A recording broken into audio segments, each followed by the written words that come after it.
ये जो एग्रीमेंट हुआ है उसके नताइज लोगों पर क्या होंगे। कीमतें बढ़ना शुरू हो गई हैं, गैस की कीमत बढ़ रही है, बिजली की कीमत बढ़ रही है।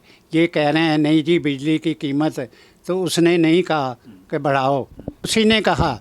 कर्ज़ों के इतने आदी हो गए हैं मियाँ साहब कि ये समझने लग पड़े हैं कि ये कर्ज़े जो हैं ये हमारी आमदन है, आमदन समझ के उन्हें इस्तेमाल कर रहे हैं और उनको खा रहे हैं। इस एग्रीमेंट के नतीजे में जितनी कीमतें बढ़नी हैं, जो कुछ गरीब के साथ जुल्म होना है, इन्हें समझ नहीं। लेकिन मैं फिर भी ये कह रहा हूँ एग्रीमेंट होना चाहिए था, क्योंकि एग्रीमेंट इसलिए होना चाहिए था कि इस मुल्क का बचाना, क्योंकि जहाँ पर मुल्क डिफ़ॉल्ट कर जाए, लोग आपस में लड़ते हैं, कोई दरमियाने तबके का बंदा बचता नहीं, तो ये मुल्क ने बचना नहीं था। मैं आपको बात बताऊं, ये बात नवाज शरीफ जानता है, ये शहबाज शरीफ जानता है, क्योंकि वो ताजर लोग हैं, वो कारोबारी लोग हैं। उन्हें ये पता था कि ये अगर एग्रीमेंट ना हुआ तो ये इस मुल्क की खैर नहीं है। इसलिए यहाँ का प्राइम मिनिस्टर इस मुल्क का, उनके पीछे पीछे फ्रांस गया। वो फ्रांस में वो जिनसे मिलना था ज़्यादा इन्हें मिला, इनके डायरेक्टर को, इनके बोर्ड को, उनकी मिन्नत की कि भाई खुदा का वास्ता है किसी तरीके से एग्रीमेंट कर लें। और उन्होंने फिर कहा कि हम तो नहीं चाहते थे कि ये आप डिफ़ॉल्ट करें, और बड़ी मुश्किल से। और ये क्रेडिट, कोई बड़े क्रेडिट लेते हैं जी हमने ये किया, हमने ये किया। ये क्रेडिट मियाँ शहबाज शरीफ को जाता है। एहसान भाई साहब, आप भी ये फरमा रहे हैं कि इस एग्रीमेंट के नतीजे में मुल्क में महंगाई मज़ीद बढ़ेगी। इसका मतलब ये है कि अवाम के लिए, आम आदमी के लिए, गरीब आदमी के लिए मुश्किलात और बढ़ेंगी। तो अवाम के लिए खुशी का पहलू इसमें क्या है? मतलब एक जो उमरा हैं, जो ब्यूरोक्रेट हैं, जो कारोबारी हैं, जो हुक्मरान तबकात में हैं, उनके लिए तो फ़ायदा हो सकता है कि मुल्क डिफ़ॉल्ट नहीं होगा, उनका सिलसिला चलता रहेगा। तो अवाम के लिए इसमें खुशी का पहलू क्या है? अवाम के लिए तो मैंने कहा ही नहीं मियाँ साहब। अवाम पहले भी अज़ियत में थे, इस वादे के बाद भी अज़ियत में हैं और रहेंगे, और वो अज़ियत बढ़ेगी क्योंकि रेट्स बढ़ेंगे। जो एक उन्होंने ये बात इन्हें कही कि फ़लाँ का रेट इतना करो, फ़लाँ का रेट इतना करो, उन्होंने शराइत रखी। मैं बताना नहीं चाह रहा कि सब्सिडीज़ ख़त्म करो, पेट्रोल महंगा करो, और बिजली का रेट बढ़ाओ, और तनख्वाहें कम करो। इन्होंने एग्रीमेंट करते ही देखो आवाम के साथ क्या जुल्म हो रहा है।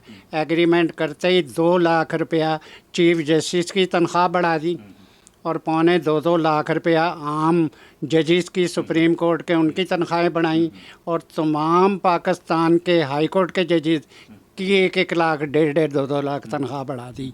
तो इसका नतीजा ये निकला कि गरीब आवाम महंगाई में पिस गए। इंतहाई जुल्म की बात है कि खुशी में अदलिया की पहले ही लाखों रुपया तनख्वाह थी, इन्होंने ऐसे लूटमार की कि जैसे इन्हें इनकम हो गई है।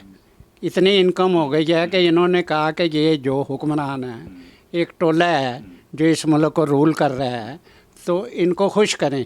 इसलिए ये जो कुछ दिया है इन्होंने अभी 1 अरब रुपया नहीं मिला इन्हें, वो मिलेगा 12 जुलाई को या 14 जुलाई को।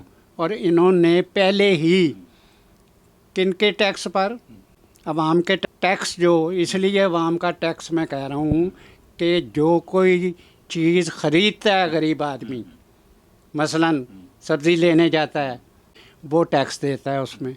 ये तमाम टैक्स जो हैं वो गरीब आदमी देता है। वो कह रहे हैं हाँ ये IMF ने कहा है कि ये अमीरों से टैक्स लो, जो कि ये नहीं दे रहा है, कारोबारी तबकात से टैक्स लो, ये नहीं दे रहा है। तो अब जो ये जबरन टैक्स जो गरीब आदमी देता है, जबरन टैक्स इसलिए कि जो कुछ तुम ख़रीदोगे गरीब आदमी उस पर टैक्स होगा। वो ये टैक्स इकट्ठा करके मियाँ साहब ये अमीरों को दे रहे हैं। अब अमीर गरीबों का टैक्स खा रहे हैं, तनख्वाहें बढ़ा रहे हैं। और इसलिए मैं ये समझता हूँ, मैं तो इस एग्रीमेंट को इसलिए कहता हूँ कि अच्छा हो गया कि ये मुल्क बच गया। लोग तो कहते हैं ना कि डिफ़ॉल्ट होने से बच गया, मैं कह रहा हूँ कि ये एग्रीमेंट होने के बाद मुल्क बच गया। वहीं साहब, मुल्क बचता है नहीं बचता है एक बात है, आवाम की ज़िंदगी, यानी मुल्क डिफ़ॉल्ट हो रहा है। मुल्क को डिफ़ॉल्ट से बचाने के लिए आवाम को, जो पहले ही पिस रहे हैं, उनको मज़ीद कुर्बानी दे दी हैं, बजाय इसके कि जर्नलों की, जजों की, सिविल ब्यूरोक्रेट्स की तनख्वाहें मरात कम की जाती, हुकूमत ने और बढ़ा दी हैं। क्या इसका मतलब ये है कि आवाम को मजबूर किया जा रहा है कि वो बगावत पे उतर आएँ? मुझे तो मियाँ साहब ये जो कर रहे हैं ये जागीरदार मजहबी रहनुमा मिलके और ब्यूरोक्रेट्स और कारोबारी बहुत बड़ा तबका, ये सारा गरीब का गला काट रहे हैं और यहाँ तक उसको मजबूर कर रहे हैं कि गरीब इसलिए निकलेगा कि जब देख रहा है कि मेरे बच्चे को रोटी नहीं मिल रही। जब अब 2 करोड़ और लोग गरीब मिडिल क्लास के गुर्बत की लकीर के नीचे आ जाएंगे, जब 2 करोड़ बच्चे सड़कों पे फिरेंगे बगैर स्कूलों के, तो जब छोटे छोटे बच्चे वहाँ साइकिलों की गाड़ियों का काम करेंगे, वहाँ छोटी छोटी रेहड़ियों पे मुलाजमतें करेंगे, तो इसलिए मैं ये समझता हूँ कि ये फोर्स करना है गरीब को कि निकलो निकलो, हमें पकड़ो, हमारे गिरेबान फाड़ो, हमें हमसे रोटी लो।